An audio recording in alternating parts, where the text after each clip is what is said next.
Welcome to the Defense and Aerospace Report. I'm Vago Muradian here at the Atlantic Council of the United States in Washington, D.C. We've got with us Jorge Benitez, who is the editor of the NATOSource blog and also one of the leading experts on Euro-Atlantic or certainly NATO relations. Jorge, thanks for taking some time with us. My pleasure, Vago. Thank you for having me. Rex Tillerson is in Moscow talking to his Russian counterpart. But before we get there, he met with his European counterparts on a G7 level to go over to Moscow with a message. Unfortunately, he didn't get that added sanctions regime added to it. European countries are in a wait-and-see mode.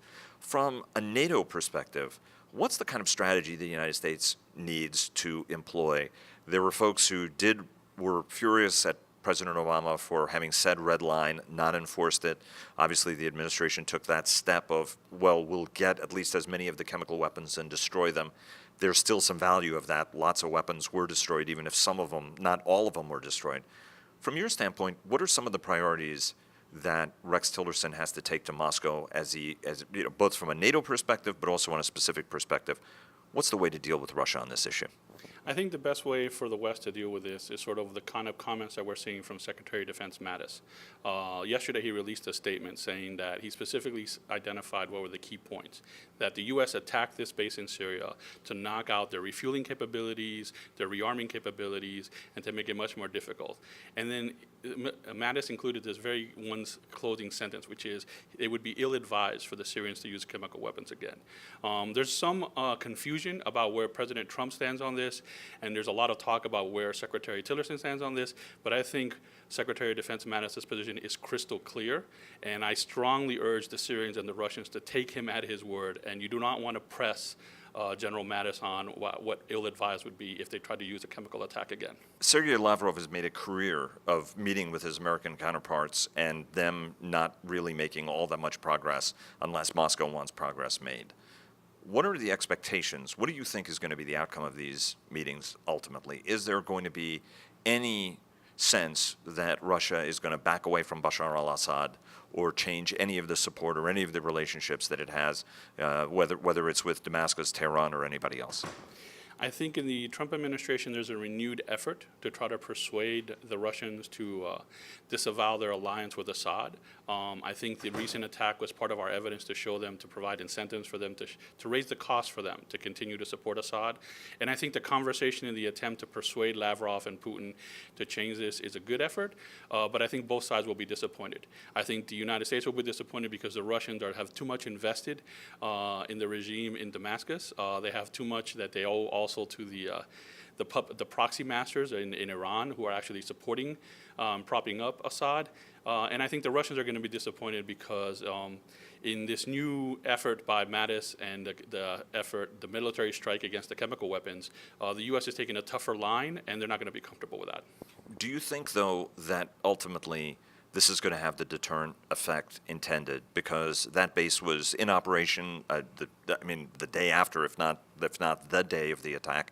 Obviously, as a show that there was a 90-minute warning, so everybody had a chance to move stuff out of the way. Obviously, important to avoid Russians getting killed. But is this really going to deter a regime that can then shift to barrel bombs and a whole bunch of other technology? We had a bit of a back and forth yesterday, whether barrel bombs, which are sort of the homemade weapons, are going to be declared in the same category as the nerve agents that were used in the attack last week. I think that the Syrian government will try to test and to probe this new red line by the Trump administration. I think that's going to be a serious miscalculation on their part. This is a different leadership team, and there's no doubt in my mind that if Syria crosses this red line again, there's going to be a much more devastating response from the United States military. And that's for the sarin gas, not necessarily for barrel bombs and stuff like that.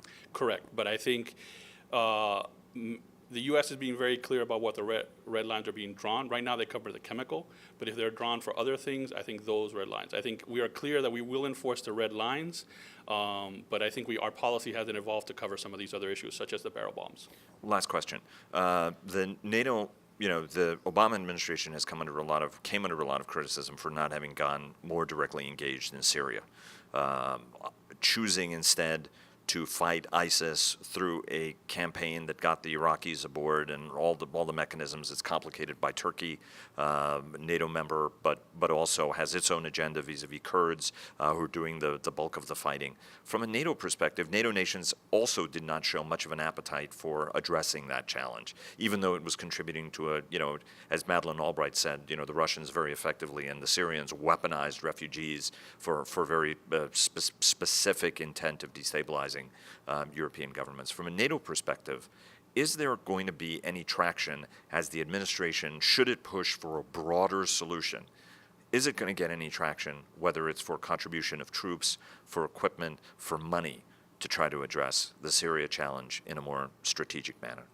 I believe so very much, because the terrorist threat has continued to expand and has continued to hit more European capitals. We saw the terrorist attack in Berlin. We saw the most recent attack now in Stockholm. Terrorism is a very high issue for the European public. It is something that the governments have to address. And I think from the very beginning, from the Paris attacks, the French have been at the forefront on this. They've been very vigorous in attacking ISIL. And I think more and more European governments are going to try to step up and increase their attempts to decrease this threat that is pretty much harming all of their publics. But couldn't you argue that they're already doing that? And if you're going to do that, doesn't that mean that Bashar al-Assad stays? That this rhetoric of he has to go for there to be a solution, isn't he absolutely central then to the solution? There are actually two issues at play here. One is, how do we best weaken and hurt ISIL? And from the European counterterrorism context, that means attacking the home base of ISIL and its infrastructure in Iraq. The question of Syria and ISIL and its role in the Syrian civil war and what to do with the Damascus regime, that's more controversial, that's more of a political issue. So in terms of more support for taking out Assad, I think that won't be there, but I think you will see more European resources for taking out ISIL and its infrastructure in Iraq.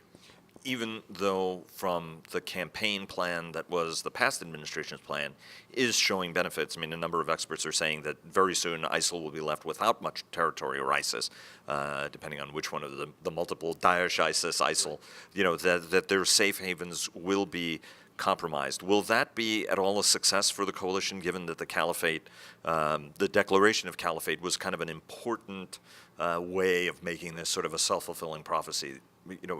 Is the strategy, at least on that front, working? I believe that part of the military strategy is working. Our allies are showing a willingness to not just focus on the home base in Iraq, but we also saw the expansion of ISIL in Libya, the growth of their bases there, and then there was a coordinated multinational effort to strike that down.